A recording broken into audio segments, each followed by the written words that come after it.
দর্শক, এই মুহূর্তে আমি যে জমিটিতে রয়েছি এটি হচ্ছে একটি ঢেঁড়সের জমি এবং আপনারা দেখেন যে এটাতে মোজাইক ভাইরাসের আক্রমণ হয়েছে। তো এই যে মোজাইক ভাইরাস, সেই ভাইরাসটির সম্পর্কে আপনাদেরকে কিছু তথ্য দিব এবং মোজাইক ভাইরাসের সাথে আপনাদেরকে পরিচয় করিয়ে দেব। পাতার শিরাগুলো হলুদ হয়ে গেছে এবং পাতাটা হলুদ হয়ে গেছে এবং কুকড়িয়ে গেছে, এটা কিন্তু মোজাইক ভাইরাসের আক্রমণ। এই যে ঢেঁড়সের পাতাগুলো রোগাক্রান্ত হয়েছে, এগুলো কিন্তু মোজাইক ভাইরাস সহ লাল মাকড় এবং থ্রিপসের আক্রমণ সহ গুড়াপোকের বিভিন্ন ধরনের পোকার আক্রমণ হয়েছে। তো কৃষক এই জমিতে যে ভুলটি করেছে এই সম্পর্কে আপনাদেরকে কিছু তথ্য দেবো ইনশাল্লাহ।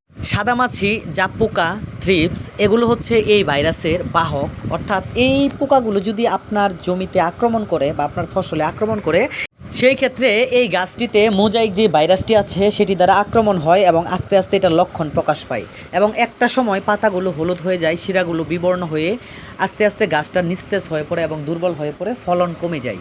তো তার জন্য যে কাজটি করতে হবে, ফার্স্ট টাইম হচ্ছে সাদামাছি এবং হচ্ছে জাপ পোকা, থ্রিপস এগুলো হচ্ছে কন্ট্রোল করতে হবে।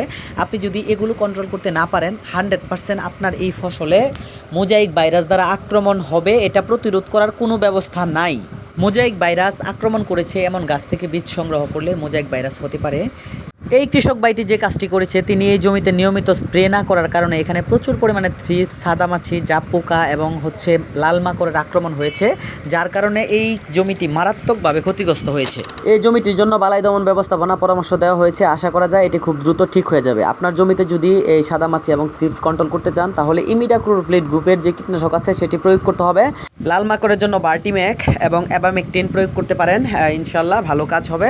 আপনার ফসলটি নিরাপদ থাকুক, এটি হচ্ছে প্রত্যাশা।